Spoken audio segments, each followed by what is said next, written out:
Bonjour tout le monde. Aujourd'hui, on va essayer de découvrir la programmation Shell. Pour ceux qui ne connaissent pas Shell, c'est une sorte de langage de programmation qui est intégré au système d'exploitation Linux et qui nous permet d'écrire des programmes dans lesquels on peut utiliser n'importe quelle commande Linux. C'est ce qu'on appelle des scripts, ok? Donc, il est vraiment intéressant de savoir programmer en Shell pour surtout ceux qui souhaitent avoir des compétences en administration système. Alors, dans cette vidéo, on va apprendre à créer un script Shell. On va voir comment rendre un script exécutable. On va aussi apprendre à créer des variables, à afficher du texte, etc. Ok. Passons rapidement sur Linux. Ici, j'ai un terminal Linux et la première chose à faire, c'est qu'il faut déterminer l'interpréteur de commande qu'utilise notre système d'exploitation.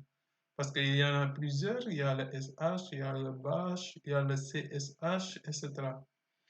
Cependant, l'interpréteur de commande bash est la plus utilisée des distributions Linux.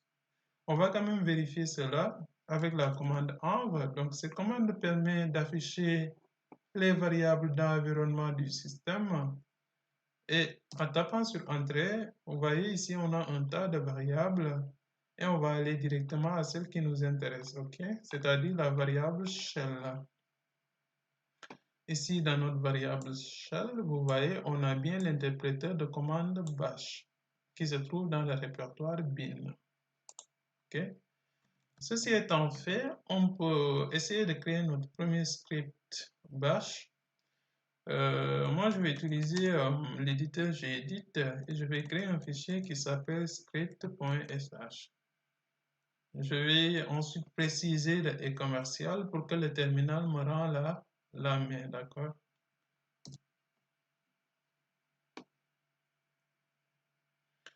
Alors, ici, on a notre éditeur Gedit qui nous permet d'écrire notre programme. Okay. Et la première instruction du programme consiste à donner ou à préciser le répertoire où se trouve l'interpréteur de commande bash. Pour cela, on donne dièse, point d'exclamation, et ensuite on précise le répertoire bin et notre interpréteur de commande c'est bash. Donc, on utilise ici l'interpréteur de commande bash qui se trouve dans le répertoire bin.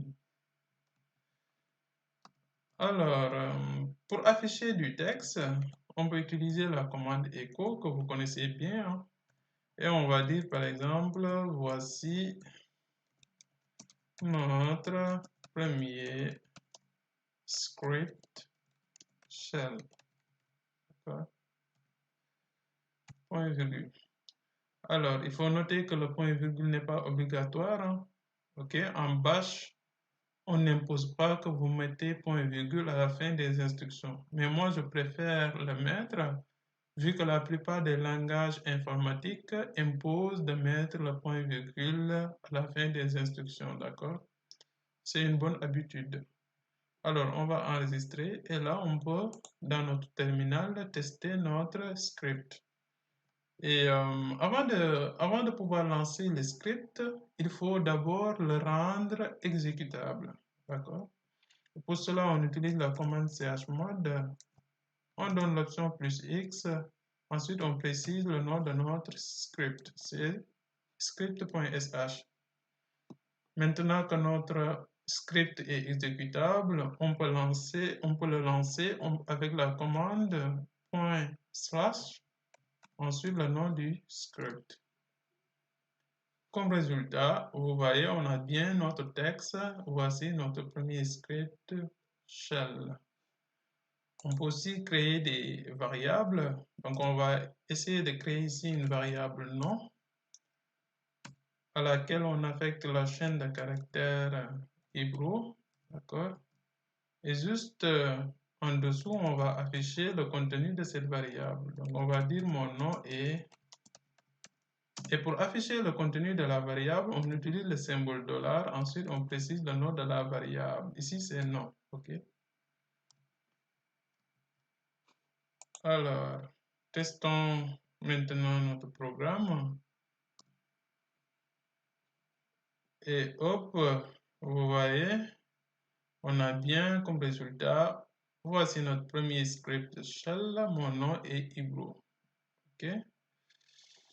Alors, autre chose intéressante à savoir, c'est qu'au lieu de déclarer ici la variable nom, on peut passer le nom en paramètre.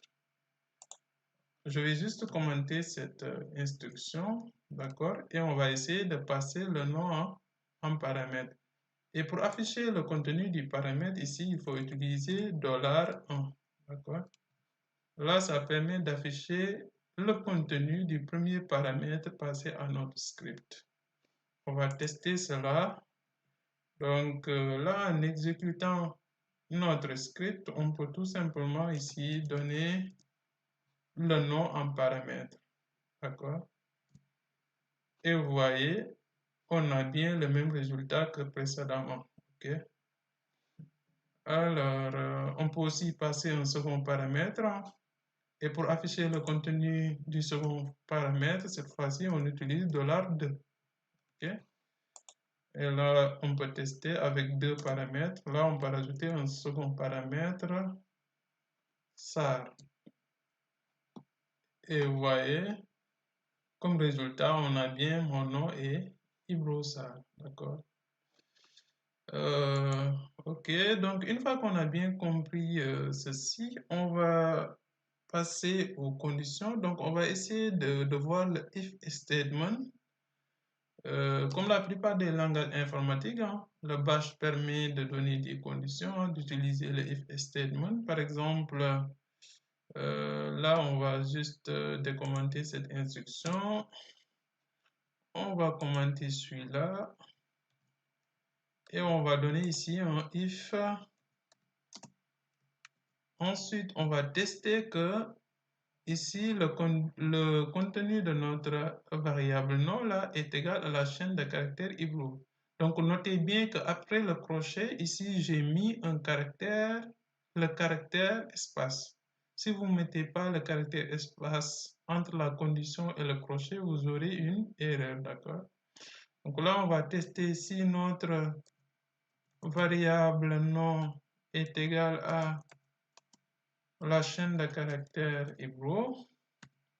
Si c'est le cas, donc à la fin ici aussi, avant de donner le crochet fermant, il faut mettre le caractère espace. C'est vraiment important. Si vous ne mettez pas ces caractères espace là, au début là, et à la fin, vous aurez une erreur. Là, on va fermer, on va donner le crochet fermant. Donc, si cette condition est vérifiée, on va tout simplement afficher. Donc, on utilise le mot-clé zen. Et là, on va utiliser la commande echo pour afficher mon nom et Ibro, d'accord? Donc là, si notre variable nom contient la chaîne de caractères Ibro, on va bien afficher mon nom et Ibro. Et dans le cas où elle contient une autre chaîne de caractères, on va tout simplement dire que mon nom n'est pas Ibro, d'accord? Tout simple. Alors, on va tester notre programme. Là, vu que le contenu du variable, c'est Ibro, donc ça veut dire que cette condition est satisfaite. Et dans ce cas, on va afficher mon nom et Ibro. Alors, on va lancer le script pour voir.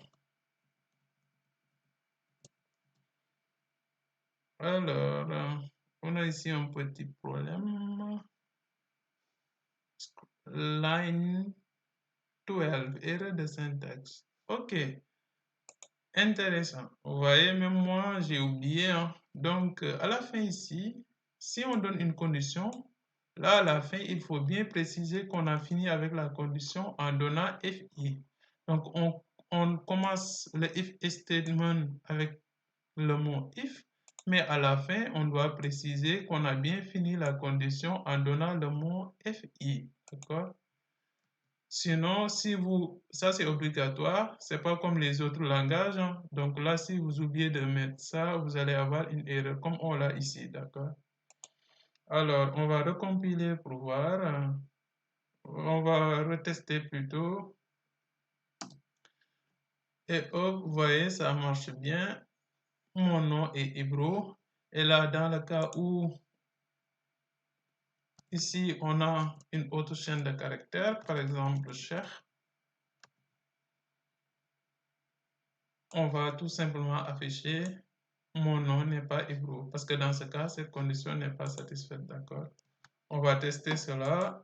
Donc, quand on exécute notre programme, vous voyez bien, on a comme résultat mon nom n'est pas Ibro, d'accord? Alors, j'espère que cette vidéo vous a aidé à comprendre le minimum sur les scripts Bash. Donc, là, au moins, vous avez les bases pour pouvoir écrire des programmes intéressants. Ok? Donc, vous pouvez essayer de manipuler ou bien d'utiliser les différentes commandes de base que vous connaissiez, hein, pour essayer de créer des scripts intéressants en Bash. C'était tout pour aujourd'hui. Rendez-vous à la vidéo prochaine. Ciao.